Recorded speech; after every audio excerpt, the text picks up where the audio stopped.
Greetings and salutations, everyone. I hope everyone is doing well today. Today I have a whole slew of intriguing and terrifying encounters to share with you. Before we get into these encounters, though, a couple of links. As you know, I rely on my Patreon, my PayPal, and my merch to help this channel to continue to grow and go. All of those links are in the description below. I also have a second channel for creepypasta, fanfiction, and scary voice acting. Stories that, well, they just don't fit on this channel. Now, if that's anything that you're into, follow that link and give those stories a listen. You may just like what you hear. Now, I've taken enough of your time, guys. Let's get on with today's upload. Shall we? Today's first encounter. Okay, I hadn't heard of Dogman, but that might explain something. My neighbor has some country dogs. Shepherd and cattle dog mix, Shepherd and Dane, Pit and Rot. They love us and love playing with our city dogs when we're up there. They're not really scared of much. They have routinely killed coyote and wild dog. They run towards the fight. Last year we were hanging out one evening on the porch and there was some distant dog howl sound. All three of the country dogs instantly cowered. They tucked their tail and got behind us by the wall. Craziest thing I had ever seen, visibly scared. The city dogs didn't know much better. It was unnerving. These country dogs don't even know what the inside of a house looks like, and they rushed into our house as soon as we opened the door. Only time they ever did that in 9 years. We put them in the laundry room that night, and they just laid there and didn't budge until the morning. And then they were fine. Dogman, Wolfman, one single dog noise caused this behavior. And like I mentioned, the country dogs kill coyote. And I've never seen them scared of anything. Today's second encounter. I was around 16. I left my grandparents' house during the middle of the day after lunch one summer. I was driving my old '78 Ford truck and saw a dog/wolf thing walking on 2 legs. It didn't pay me any mind, but then it realized that I had actually saw it. There was this incredulous look on its face, almost as if it wasn't used to being seen.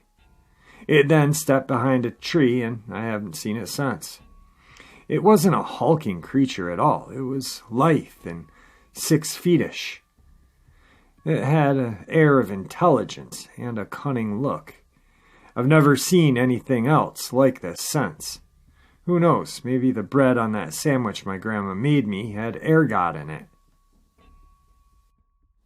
Today's third encounter. In February of March of 1999, my wife and I were walking in our pasture and found some unusual tracks/impressions in the mud and snow. They were spaced about 6 or 7 feet apart, and they were alternating left and right. They consisted of 3 pads, each with a corresponding claw or nail or talon in the front. They were fairly large, and the pads were nearly as deep as my index finger was long. At first I thought perhaps our dog, a 60-pound mutt, may have been responsible. I had to walk back to our house to find any of her paw prints in the snow, but they were way too small and were a normal dog track with 4 pads with claws in the front and a larger pad behind and centered. I didn't have a camera available, so I drew a sketch. I showed my sketch to the game warden in my area. I personally knew him, and he assured me it was just a dog track, even though they were alternating left to right, were 6 or 7 feet apart, had only 3 pads and claws, and looked nothing like a dog track. Years later, 2016, I was at the Mothman Festival in Point Pleasant, and had the opportunity to speak with a couple of people. I described everything just as I did and reproduced my sketch. None of them had seen anything like this before. However, one suggested it was just a dog. I don't know what made these tracks or impressions, but I never believed they were made by just a dog. Today's fourth encounter. Well, here goes. Last summer I was headed to Utah, and I was trying to make it to Salt Lake by noon the next day. I had refueled in Flagstaff and was on my way to Page, Arizona via Highway 89. I was about 39 minutes outside of Page on 89, which is a 2-lane road, and next to nothing to pull off. It's around 10:30, 11-ish, and I'm doing about 90. Nobody in sight. I see this coyote pass in front of my car, and I jerk the wheel because it's taking its good old fucking time, which is kind of odd. It was like it was almost wanting me to run it over. So now I'm really alert. About a half a mile up the road, I see something in the opposite lane.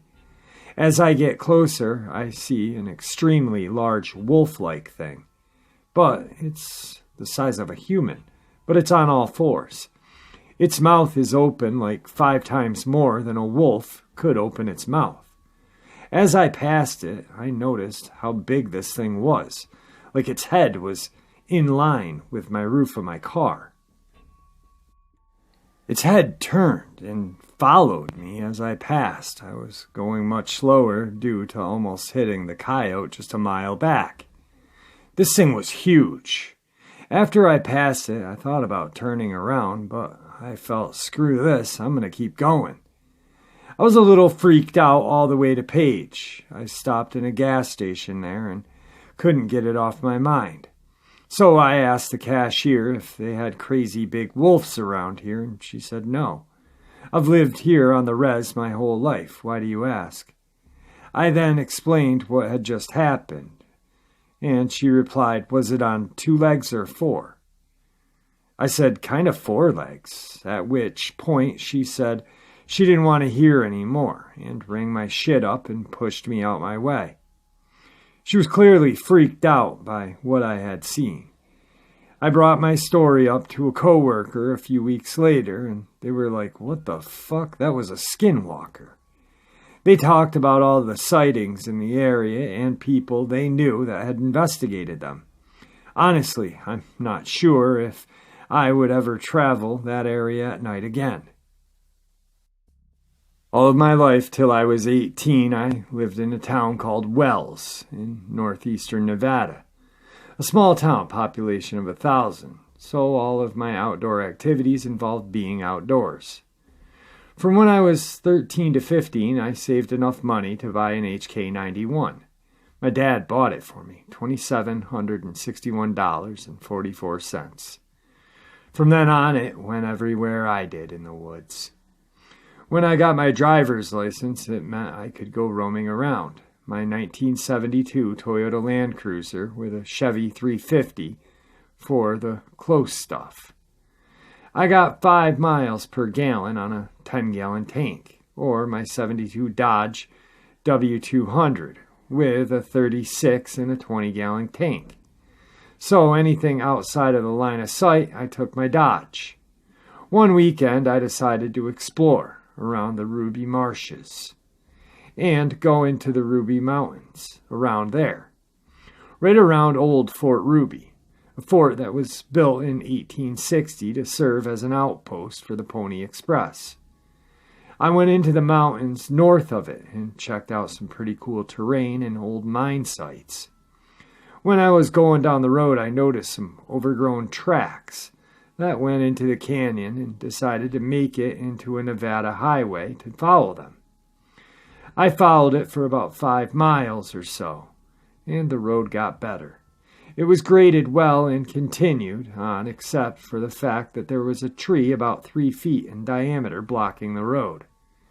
Beyond that, it looked pretty cool, so I decided to get out on foot and check it out. After the tree, the road went straight for about 100 yards, then sharply rounded to the right. Went about another 100 yards, then hooked left, going to a mining cabin and a windmill at the top of the ridge. The side after where it hooks right is limestone next to the road with a ridge, a constant 100 yards or so from the road. Because of how I was raised and my newfound fondness for my 91, I went everywhere in the hills on foot armed. I had my 91 slung on my chest and 5 mags in a cheap Korean nylon bandolier. My US P45 my dad bought for me was also in a cheap Ace brand drop leg holster. I parked my Dodge and set out past the tree. As soon as I crossed it, it immediately seemed weird. Anyone who has been out in the woods knows that there is always noise. When I parked my truck, you could hear the birds singing and the cicadas and other bugs buzzing about. As soon as I crossed the tree on the road, it went silent. I kept walking up and didn't see any bugs or anything moving. As I went up, I felt uneasy, as if something was watching me the entire time. On the way up, I noticed most of the pines on the hill were broken off about 10 feet or so, and many of the limestone rocks had chunks missing like someone punched a hole in the sheetrock. I made it up to the cabin, and it was pretty screwed up. Huge holes in the exterior, walls knocked down. Even for its age, it looked way too screwed up. I checked it out and found nothing recent, so I went to the windmill. In the windmill, there was a hollow shaft going down that was filled with water. I went up to the ridge to the shaft, and it was intact, like it was just run a day before. Right above it, there were 4 huge piles of rocks, making a rectangle. Within there were mounds made of rocks. When I passed a pile of rock, the wind kicked up. It got downright cold. I felt like I was being watched, so I decided I should leave. The whole time I was walking back to the truck, I felt like something was watching me. Once I got back on the road, I kept hearing something following me on the ridgeline. When I moved, it moved. I stopped, it stopped. I thought maybe I was imagining until the rock slid down from the ridge. As I rounded the bend, I heard footsteps on the ridge pick up, and I decided it was time to shoot. Whatever it was had dashed between the cedars to a lonely pine, 20 yards in either direction for cover. Fuck that, I dumped all 20 rounds of my 91 into the tree. Anyone who has shot an animal knows the difference between a thump on wood and a thwack of an animal. I heard 5 or so thwacks at the end, followed by a blood-curdling howl. I dumped the empty mag on the ground and slapped a new one in and ran. I felt like the whole forest was coming down on me. I saw things move from the trees, from my peripheral. I tried to jump across the tree and ate shit and rolled into the bumper. All of a sudden, I could hear the birds and the bugs again. I got back up and looked behind the tree to see something resembling an upright wolf standing about 60 feet from me behind the fallen tree. Its eyes were red in the daylight, and when I looked at it for a moment, I knew I shouldn't be there. I broke out of it and shot the mag of my 91 at it, most which I knew made no sound, and it just turned towards me. I shot 5 rounds from my USP at it and saw that it had no effect. That's when I decided it was time to leave. On my way back to town, I made a 3-hour trip into a 1-hour trip. Once I got back to town, no one believed me. A few weeks later, I talked to a friend of mine who was an elder Indian and told him what I experienced. He asked me where I was, and I told him. He said I went into sacred burial grounds. This was the single most screwed up thing I had ever experienced. The few I have told don't believe me, and I don't care. All I know is that it happened to me. I'll never go back there alone. My wife and I were driving through Zion National Park, late evening September, about 11 years ago. It just started getting dark. The huge, sheer bluffs were awesome. Very eerie at night, silhouetted with the full moon in the sky. We finally wound our way through the park and were hoping the exit was near so we could leave the park and check into our hotel. About 9:45, we were still in the park, driving slightly downhill at about 40 miles an hour. Out of nowhere, there's this very hairy, flat-faced thing that ran up to the passenger side window that my wife was on. The curly and dense fur coloring was very dark, almost black. It was inches from the passenger side window. It was bipedal and was around 5.5 feet tall. What I remember most was the huge yellow eyes. They were wide open. It stayed next to the window for a few seconds, then it vanished. My wife and I both got a long look at it. It didn't have a snout like a bighorn sheep or a mule deer, which are plenty in the park. We had seen both animals early that evening. Remember that we're driving about 40 miles an hour. There's no way a weirdo in a costume could hop out of the side of the road and keep up with our vehicle for 3 or 4 seconds at that speed. I told no one for years. I researched Bigfoot in Zion, as I didn't know what else to search for. No luck there. I told my brother about the whole deal a few years later, and he turned white. He asked if I had ever heard of a skinwalker. Of course I hadn't. Then I looked up what they were. The eyewitness stories in the Southwest people tell pretty much mirror my story in almost every way. Unflattable beast running alongside your vehicle. The closest landmark would be Big Bend Viewpoint. Today's 7th encounter. About 3 years ago, spring, riding a remote single-track, 10-foot wide dirt road in the hollers of eastern Oklahoma. These are the Ozark foothills on a somewhat quiet dual-sport motorcycle. This is remote for our area. Heavily wooded hills and hollers and cattle ranches. This road winds along the bottom of a steep, heavily wooded hill east, with a thickly vegetated creek along the bottom. The creek sat about 8 feet below the road, and small patches of cattle pasture to the west. Headed south and just crested a slight rise in the road. 50 yards ahead, I spotted a dark brown object moving quickly west, towards the creek drop-off. I caught sight of it when it was about 7 or 8 feet across the 10-foot road. It appeared to bend over as it made its way across the road, into heavy foliage. I thought I caught it striding, and then it bent down to clear the trees. From my perspective, the thing's lower half or 2/3 body was obscured by the slight rise in the road. It was on a down slope on the backside. I was like, whoa, what the fuck was that? I pulled up to the exact spot and stared into the lower creek area. I'm talking like seconds later. I know there were cattle around, but this was no cow. With how low the spot was in relation to the rise in the road, I saw it behind. It actually ducked. I know there are bears, but it was again too low behind the rise. I checked for tracks, but it had been dry and the road and area was rocky gravel dirt. I'm 6'3", and whatever this was had to be at least my height, probably 6 inches taller. In regards to where it crossed behind the rise and my vantage point. I sat there for minutes as I was computing this, and the statistical odds told me what I expected. Whatever it was had to be within yards of me. No cow, no bear, no movement. I was alone, and at least a mile or 2 from the nearest ranch. I thought better, and I left.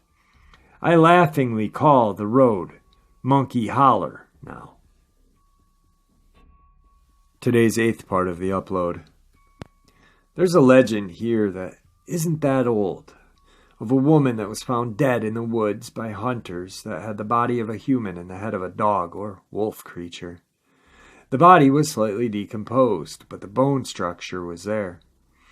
It was said to be one of 2 things. Either a person that was deformed, but the family that used to live in the nearby house had kept her away from society. And when they died off, she was on her own and scavenged until she died. Or some creature from wherever. As was the case, there was a family graveyard on the abandoned grounds. The hunters buried her in this graveyard. Now, this would have been the very late 1890s to 1910 when it was discovered. My grandfather on my father's side said he had heard about the discovery, but wasn't here to see it since he was in Monroe, North Carolina, and didn't move here until after he got back from World War I. He moved here in 1920 or thereabouts. Now, here's the thing. There wasn't much of a town here at the time this was found. Almost everything was farmland or woods. The town started with the mills and with Duke Power putting in a dam, which was around 1900. In digging and doing things necessary to build houses and things a little further out where it used to be wooded, where the remains of the old house were. They had to dig up the graveyard and rebury the bodies in the graveyard in town. This would have been around the late 30s. Now my dad, born in 1929, several other people his age, and my grandfather, and some the old men in town swear to have witnessed seeing the body. People were freaked out all over town about it. My dad says he and a bunch of his close friends swear to have seen it as it was being transferred. It would make sense for him to have seen it. The house they lived in at the time was right across from the cemetery, and the undertaker was right next door. In fact, the house that he lived in then is now the Dantzler Baker Funeral Home, as my grandfather sold the home to them in the early 70s, when he moved out to the river. My dad says that, of course, as a kid, he and his friends, along with so many superstitious people back then, believed it to be a werewolf or a creature like that. He says as he got older, he became more and more convinced of the other possibility. The people that owned the property of the old house graveyard were fairly wealthy, but the last couple had only a couple of kids who either died or moved away. He thinks this girl was deformed, and being so was never brought into town or talked about.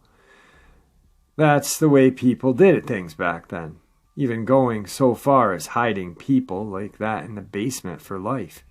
He thought the parents likely got too old to care for her and died off. The girl, being scared to come into town because of her disfigurement, lived as long as she could off the land surrounded by the home. He also figured the dog-face shape was not as profound in life as it appeared after it had been decomposed, since the bone structure would be more apparent. Strange things happen, and do think that most of these mythical creatures are based in some reality. Some may have been real, and now extinct. Some may have been disfigured humans or other animals. Well, I'm going to step in on that one, Chapo. I think your daddy saw a Dogman, not a disfigured little girl. This isn't the movie The Mask with Cher. This was straight up a Dogman. Today's ninth encounter. One thing that I've heard all 49 years of my life is that if you see a Dogman, shoot it in the face immediately, like Han Solo and Vader. They are never peaceful. Now my brother and his friend, now a very respected lawman, were hunting over Thanksgiving scraps one night for coyotes. My brother swears he made the best shot in his life on a running target and killed a big hyena-type animal with a Bolt 270 with a 130 grain Nosler ballistic tip. Both said it had to weigh around 200 pounds, maybe more, maybe less. They did say it was heavy on the front end, sloped on the butt. They said it was running away with the remains of the carved-up Thanksgiving turkey in its mouth on the flat of the gas rig setup. His friend totally backed his story up as a full witness, and he was holding the light. This was in the valley of our deer hunting land in the mountains. No one's ever seen a Sasquatch down there with a snout and a head like that. He said that it moved very fast and dropped like a rock with a high shoulder shot and was dead when they walked up to it. They were so spooked by it, they left it where it lay. It made no sounds when it ran or died. This would have been around 1990. We never really figured out if it was an escaped hyena from an exotic home somewhere. There were no houses for miles where this happened in the mountains. Some of my friends really think he shot a Dogman. It was not there the next morning when they went to look for it and get pictures. I found a big pool of blood and a mashed up grass, but no animal. I have no idea, but I know to this day my brother and his friends still talk about that hyena thing. Just repeating what I've heard. My brother refuses to even discuss the topic of Sasquatch. He's a huge outdoorsman like me. But he won't go into our woods before dark now and doesn't take a flashlight with him because he doesn't want to see what's out there in the dark. And he knows we will come to his spot if he shoots in the evening or if we don't hear him coming off the mountain. He's very freaked out by even the thought of something else being in the woods, especially with the vocals we hear at night. He and my father have a shut-off valve about what we have roaming in the mountains. If they ever see it, I don't think they would ever go into the woods again. They love the mountains and hunting, so they just refuse to process the thought of anything being out there, besides deer, turkey, hog, and the rare bear.